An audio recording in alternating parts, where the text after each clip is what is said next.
Nah, jadi halo Pak Landip, perkenalkan nama saya Enzo Santoso dari kelas 9C 014. Nah, di video kali ini saya akan membuat video tentang tugas analisis, penerapan, dan juga dampak pasar bebas.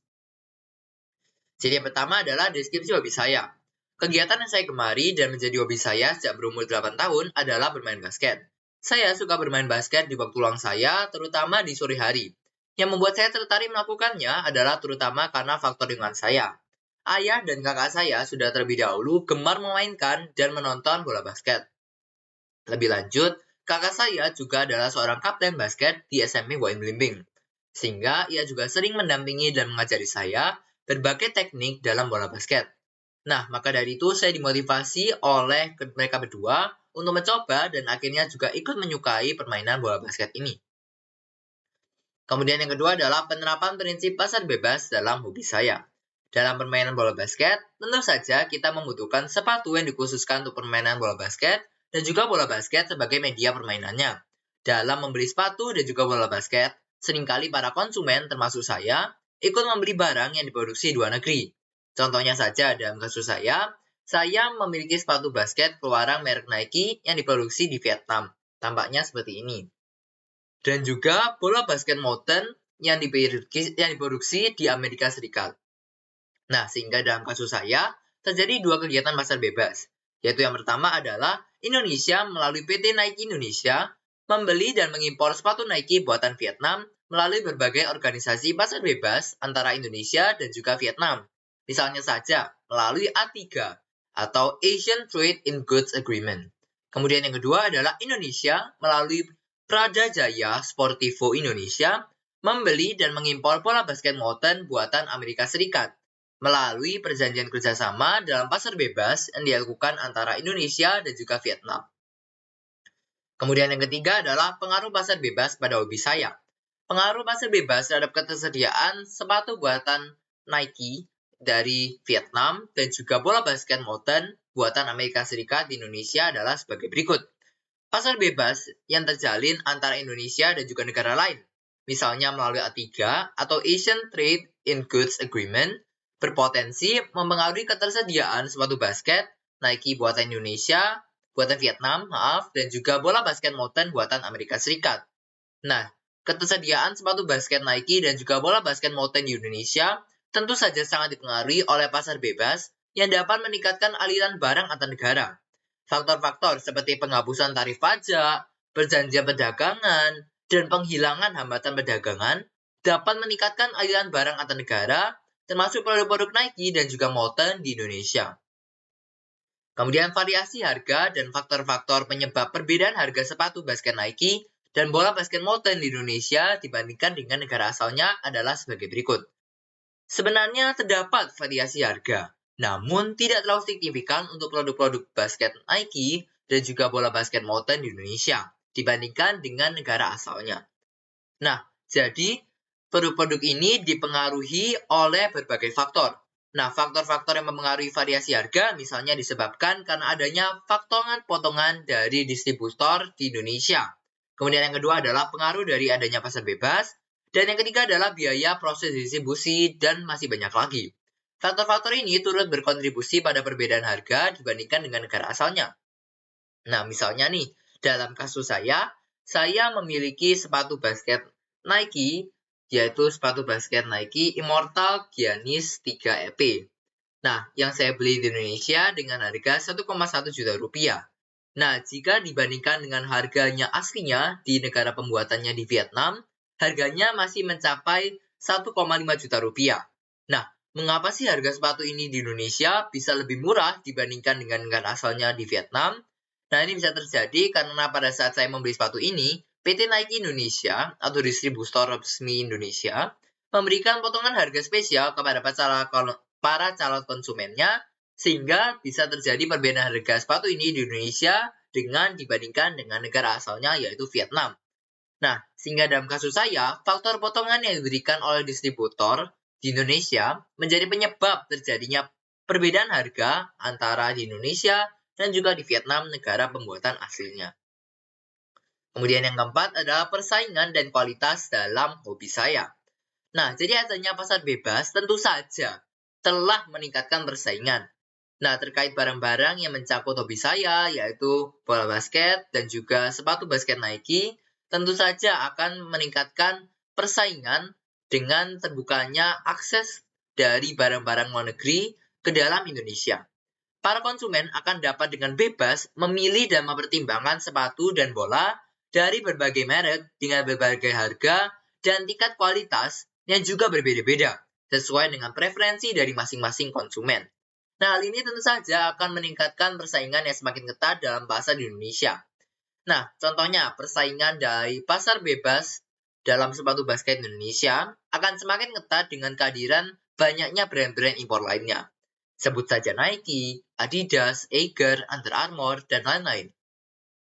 Nah, jadi sehingga suatu perusahaan, misalnya dalam konteks saya Nike, harus terus berinovasi menjaga kualitas dan harga dari produknya agar tetap bisa kompetitif dan juga diminati oleh para calon konsumennya di tengah ketatnya persaingan dari adanya pasar bebas ini. Kemudian yang kedua adalah persaingan di pasar bola basket Indonesia juga semakin ketat, sama halnya dengan persaingan dalam sepatu basket di Indonesia. Kehadiran banyaknya brand-brand lokal maupun brand-brand dari luar negeri akan turut memperketat persaingan perdagangan. Contoh brand ini misalnya adalah Molten, Spalding, Nike, Adidas, dan masih banyak lagi. Perusahaan dalam kasus saya, Molten, harus selalu meningkatkan strategi pemasaran dan juga branding untuk bersaing dengan brand-brand lainnya. Penting bagi Molten untuk fokus pada kualitas dan juga ciri khas produknya, yaitu motif di bola basketnya yang unik berupa garis-garis yang berbeda warna dan juga kualitasnya yang sudah dicap sebagai FIBA approved agar tetap diminati oleh para calon konsumennya. Kemudian adalah dampak persaingan pasar bebas pada kualitas produk di sepatu basket dan juga di bola basket. Nah, jadi ada dampak positif dan dampak negatif. Dampak positifnya misalnya, adanya pasar bebas akan membuat perusahaan produsen untuk terus meningkatkan inovasi produk-produk mereka. Persaingan antar brand akan mendorong mereka untuk terus berinovasi dalam desain produknya. Misalnya dalam motif, bentuk produk, logo, dan lain-lain. Juga dalam teknologi produksi dan fitur-fitur yang unik dari produk mereka. Hal ini akan menghasilkan produk-produk yang lebih inovatif, menarik perhatian konsumen, dan juga sesuai dengan permintaan dari konsumen. Kemudian yang kedua adalah adanya pasar bebas juga akan memaksa produsen-produsen untuk meningkatkan kualitas dengan tetap menjaga harga produksi yang terjangkau. Dengan masuknya produk-produk impor dari berbagai negara, konsumen Indonesia memiliki akses terhadap produk-produk dengan kualitas yang lebih beragam dengan persaingan harga dari masing-masing brand. Nah, hal ini akan mendorong brand-brand lokal maupun brand-brand impor seperti Nike dan juga Molten untuk terus ikut meningkatkan kualitas produknya agar tetap bisa kompetitif dengan mempertahankan biaya produksi yang tidak terlalu tinggi, agar produknya dapat dijual dengan harga yang masih terjangkau bagi para calon konsumennya di Indonesia. Kemudian dampak negatifnya. Jadi ada dua dampak negatifnya, yaitu yang pertama adalah terjadinya peningkatan kemungkinan masuknya produk palsu. Nah, di sisi lain, pasar bebas juga secara tidak langsung akan meningkatkan resiko masuknya produk palsu ke Indonesia. Hal ini dapat merugikan konsumen dan juga merusak reputasi dari brand-brand ternama seperti Nike dan juga Molten. Kemudian yang kedua adalah penurunan standar kualitas. Untuk menekan biaya produksi, misalnya beberapa brand mungkin saja menurunkan standar kualitas produknya. Hal ini itu dapat berakibat pada produk yang kurang tahan lama dan juga mudah rusak dan turunnya reputasi brand akibat penurunan standar kualitas dari produk-produk mereka. Nah, sehingga hal ini tuh bisa diatasi dengan berbagai cara nih. Misalnya dengan pembaruan teknologi untuk proses produksi agar bisa lebih efisien, dan juga penggantian tenaga manusia dengan tenaga mesin untuk menekan biaya produksi, dan masih banyak lagi. Kemudian yang terakhir adalah pengaruh dan dampak sosial dari pasar bebas, dan juga dari dampak ekonomi terhadap komunitas atau lingkungan di sekitar hobi saya, yaitu bermain basket. Nah, jadi pengaruh dan dampak sosialnya. Pasar bebas dapat meningkatkan dan mempengaruhi komunitas atau lingkungan di sekitar hobi bermain basket saya melalui berbagai cara, termasuk dari ketersediaan fasilitas dari brand-brand olahraga, sponsor, dan pengembangan infrastruktur.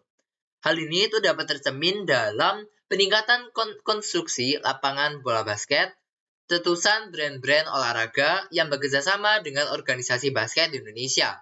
Misalnya nih, kerjasama antara Molten Indonesia dan juga dengan Perbasi dan FIBA yang menyebabkan logo Molten muncul dalam berbagai pertandingan, termasuk dalam acara playoff dan juga final yang menunjukkan bagaimana pasar bebas memungkinkan perusahaan seperti Molten untuk mendukung pertumbuhan basket di Indonesia. Kemudian investasi dalam fasilitas olahraga dan juga peluang sponsor dari brand-brand produsen alat olahraga basket yang semuanya berdampak positif dalam membina budaya aktivitas fisik yang memberikan ruang rekreasi pada semua golongan masyarakat yang tertarik untuk bermain bola basket yang dapat menciptakan dampak positif dengan mempromosikan gaya hidup aktif dan juga sehat. Kemudian dampak ekonominya dari penerapan pasar bebas ini dalam hobi bermain basket saya dapat dilihat melalui ketersediaan sarana dan prasarana bermain basket yang lebih baik.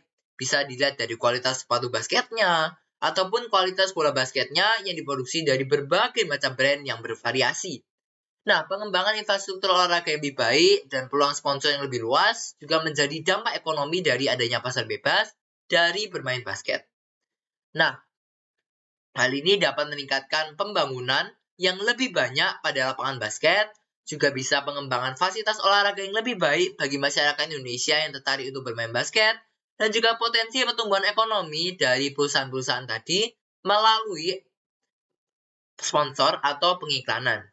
Nah, jadi secara keseluruhan, penerapan pasar bebas juga ikut mendorong lingkungan yang mendorong investasi dan pertumbuhan finansial dalam komunitas basket. Nah, jadi apa yang bisa kita simpulkan? Nah, jadi melalui hobi saya bermain basket yang didorong oleh faktor lingkungan sekitar saya, ternyata terdapat pula praktik pasar bebas dalam hobi saya. Hal ini terdapat dan diwujudkan dalam sarana yang saya gunakan dalam bermain basket, yaitu sepatu basket Nike dan juga bola basket Molten. Nah, jadi praktik pasar bebas dalam hobi saya ini juga ikut membawa berbagai dampak positif maupun negatif, seperti meningkatnya persaingan produk, harga, dan kualitas antar produsen yang berbagai macam, dan lain sebagainya. Kehadiran pasar bebas dalam hobi saya juga tentu saja memberikan manfaat bagi kami, para konsumen, bagi pengembangan hobi bermain basket kami. Nah, kami para konsumen dapat secara bebas mempertimbangkan dan memilih produk-produk maupun sarana dan prasarana yang menunjang pengembangan hobi. Misalnya dengan memilih sepatu basket dan bola basket dari brand lokal maupun dari brand mancanegara dengan variasi harga dan juga kualitas yang beragam-ragam sesuai dengan budget dan juga preferensi dari masing-masing calon konsumen. Jadi, sekian presentasi dari saya terkait tugas analisis dari pasar bebas dalam hobi saya. Sekian dan terima kasih.